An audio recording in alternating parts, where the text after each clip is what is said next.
hello friend नमस्कार आसिला बड़ निजुक्ति खबर ओडिशा जिला कोर्ट तरफ एथिपाई आपन कौन भी एप्लिकेशन फ्री लगभग आपन पूरा फ्री रे अप्लाई करने पड़ो पूरा डिटेल्स रे डिस्कशन करी आसतु जाना कौन कौन रही प्रथम देखीदा पदवी केते रही कौ जिला केते तारीख रही लास्ट शेष तारीख केबे रही पूरा देखी दिंतु डिटेल्स रे तो देखो ढेंकानाल जिला 20टी पदवी रही तार शेष तारीख रही 27 जून बलांगीर जिला भी 27 पदवी रही 24 जून रही शेष तारीख आ जगतसिंहपुर रही ग्रुप सी पदवी आवेदन करने शेष तारीख रही 21 जून कौन रही एजुकेशन क्वालिफिकेशन आसतु देखीद डिटेल्स रे प्रथम देखो आपन को एजुकेशन क्वालिफिकेशन रहा जूनियर क्लर्क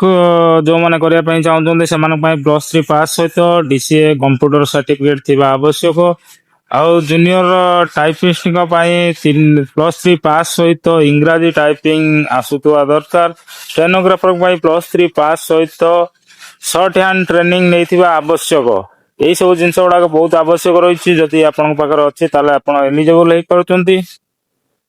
बयस सीमा और दरमा रही आपको देखी दिंतु आपंकर मिनिमम आपंकर मैक्सिमम आपंकर 42 वर्ष होता दरकार आप महिला प्रार्थी 5 वर्ष कोहल दरमा आपंकर देखु आपंकर पदवी अनुसार मासिक 19,900 रु 25,500 मध्य दरमाटी रही पोस्ट आप केमी आवेदन करेंगे सब प्रक्रिया आपंकर ऑफलाइन हम एप्लिकेशन फॉर्म आपको डाउनलोड करने पड़ो एवं पासपोर्ट साइज आपंकर फोटो दरकार ताको आपन को ऑफलाइन ले यही सब देखंतु मु आपन को एड्रेस दे देइची पूरा लिंक भी दे देइची आपन स्क्रीनशॉट मारी के रखि परिबे